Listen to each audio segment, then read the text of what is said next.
good days mga kahabis. For today's video natin guys, ito yung ano natin, magka-unbox tayo ng Hot Wheels Silver na na 6 pack.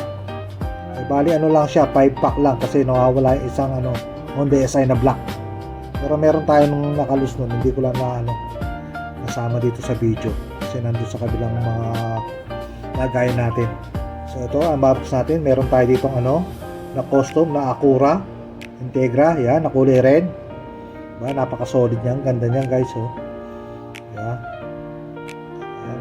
Tapos meron tayong white na Nissan Skyline na 2000 GT. Solid, diba? Na white. Napakaganda ng details niya. Ito guys, ito 5 pack na to na Hot Wheels Silver Series. Tapos meron tayong yellow Datsun 510, diba?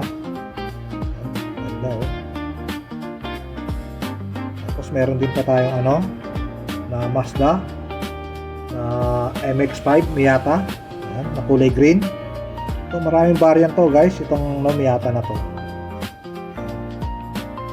Napaka-solid. Gusto mga ganito guys, maganda ng details niya ito guys. So parang itong natin, pinaka panghuli natin, itong Toyota Supra.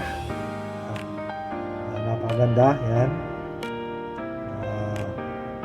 Kulay gray, diba? Complete details siya, yan. So guys, ito yung natin na unbox natin na 5 pack. Thanks for watching, peace!